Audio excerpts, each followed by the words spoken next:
आइए प्रोसेस को थोड़ा सिंपल बनाते हैं। बहुत बहुत स्वागत है आपका प्रोसेस ड्रिवन चैनल पर। आइए आज हम बात करेंगे यूएस मार्केट की रेगुलेटरी रिक्वायरमेंट्स के बारे में।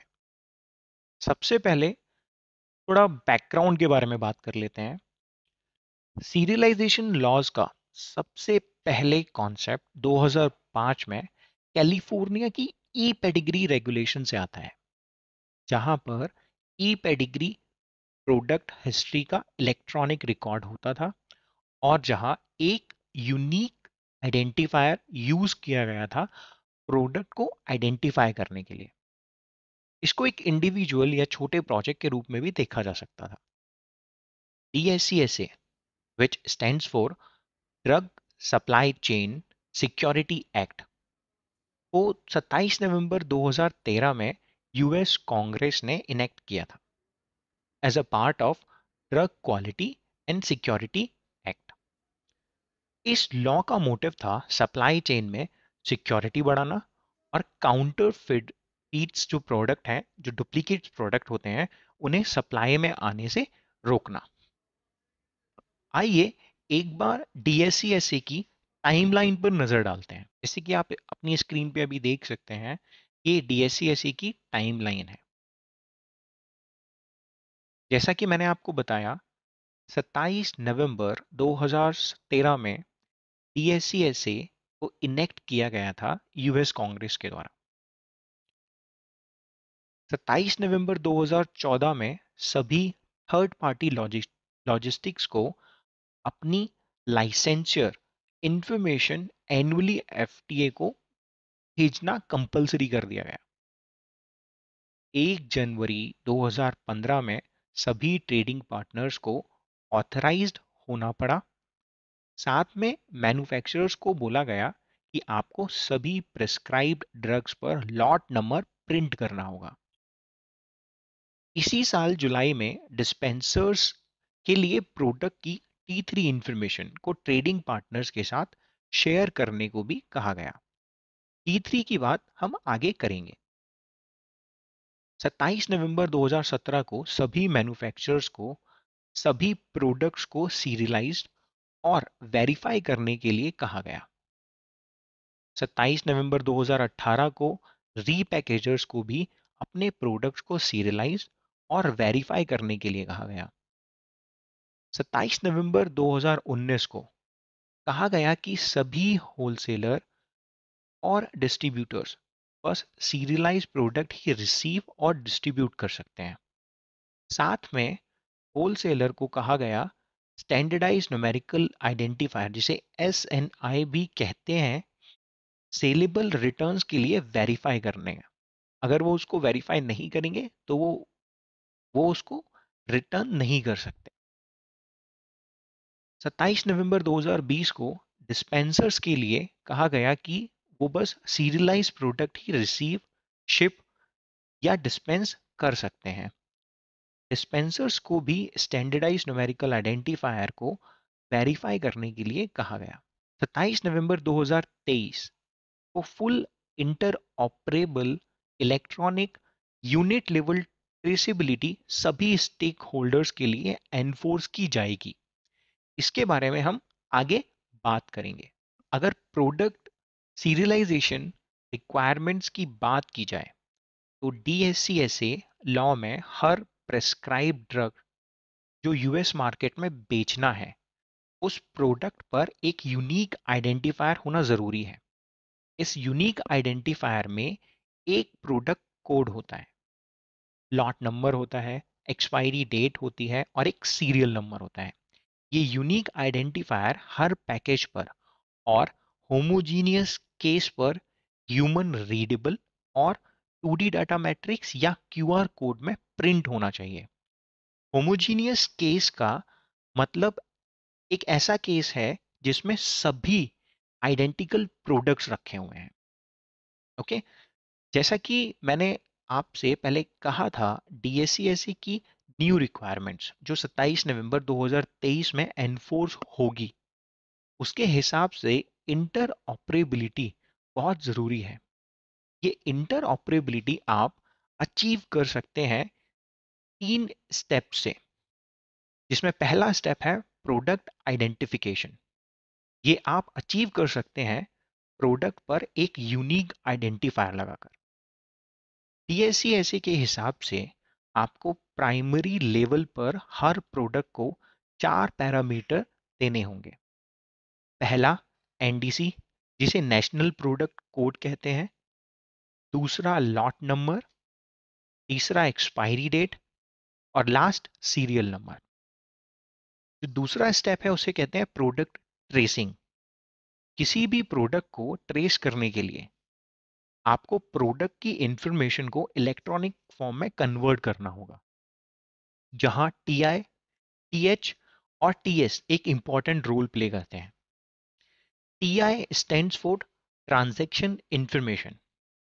इसके अंदर प्रोडक्ट पर किए गए करंट ट्रांजैक्शन की डिटेल होती है। TH stands for transaction history. ये आपको बताता है प्रोडक्ट्स पर पास्ट में कितने ट्रांजैक्शंस किए गए हैं। TS stands for transaction statement. इसमें प्रोडक्ट के पास्ट ट्रांजैक्शंस के साथ इन्वॉल्व पार्टीज की डिटेल रहती है। ये नॉर्मली FDA मांगती है इन्वेस्टिगेशन के लिए या रिकॉल के लिए, जब किसी प्रोडक्ट को सस्पेक्ट किया जाता है। ये सभी प्रोडक्ट रिलेटेड डाटा आपको नेक्स्ट ऑथराइज्ड पार्टनर को भेजना होता है, जिसे भी आप अपना प्रोडक्ट शिप करना चाहते हैं। ये डाटा शिपमेंट से पहले भेजा जाता है। ये सभी डाटा नियरली 6 साल तक आपको अपने पास रखना पड़ता है।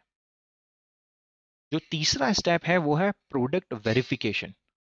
Product verification mainly suspected products के लिए सबसे पहले तो कोई प्रोडक्ट सस्पेक्ट बनते ही उसको आगे यूज होने से रोका जाता है, और ये अचीव किया जाता है प्रोडक्ट को क्वारंटाइन करके।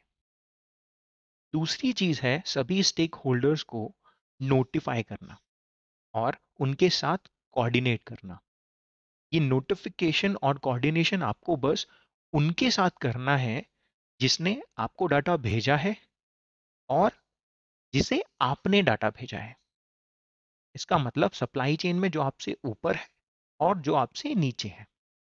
सारा डाटा इकट्ठा करके आपको सभी स्टेक होल्डर्स के साथ इन्वेस्टिगेशन स्टार्ट करनी होती है, जिसमें ड्रग मैन्युफैक्चरर लायबल होता है आपको सारी इंफॉर्मेशन प्रोवाइड करने के लिए। ये होता है जब 4 से कम आइटम को इन्वेस्टिगेट किया जाता है।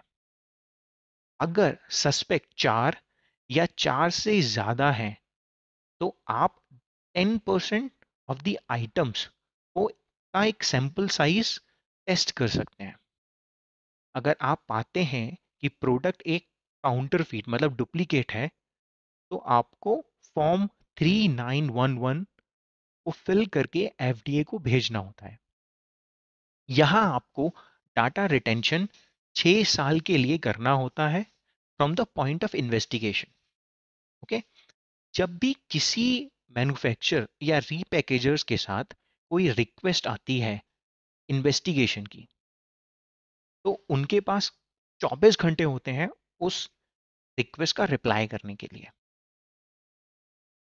एक डिस्पेंसर अपने होलसेलर को कोई भी प्रोडक्ट रिटर्न कर सकता है बिना ट्रेसिंग इंफॉर्मेशन के अप टू 27 नवंबर 2023।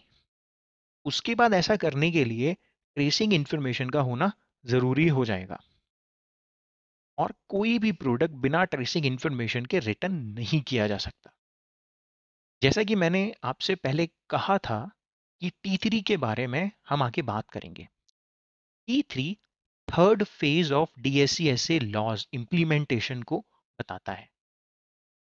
पहले दो phase T1 refers to product identification and T2 refers for transaction information. T3 में हर मैन्युफैक्चरर को सेलेबल प्रोडक्ट की ट्रांजैक्शनल इंफॉर्मेशन और हिस्ट्री को प्रोवाइड करना पड़ता है। यही इंफॉर्मेशन होलसेलर डिस्ट्रीब्यूटर्स को पास की जाती है और इसको फार्मेसीज और हॉस्पिटल्स के साथ शेयर किया जाता है। साथ ही हॉस्पिटल्स और फार्मेसीज को होलसेलर को सेलेबल रिटर्न्स पर किए गए ट्रांजैक्शन की इंफॉर्मेशन देनी होती है।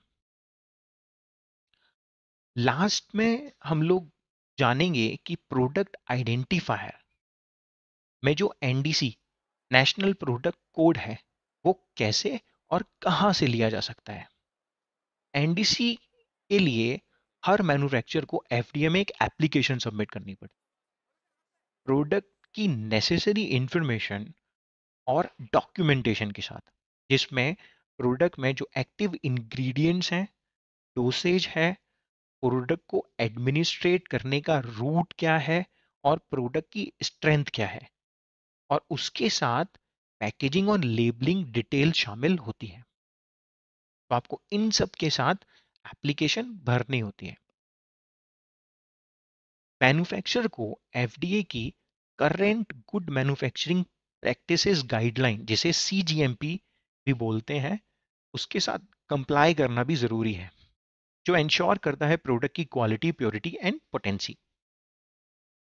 एफडीए एप्लीकेशन को रिव्यू करता है और अगर वो एप्लीकेशन अप्रूव करता है तो आपको प्रोडक्ट के लिए एक एनडीसी दिया जाता है, जिसे आप यूपीआई यूनिक प्रोडक्ट आइडेंटिफायर में यूज कर सकते हैं।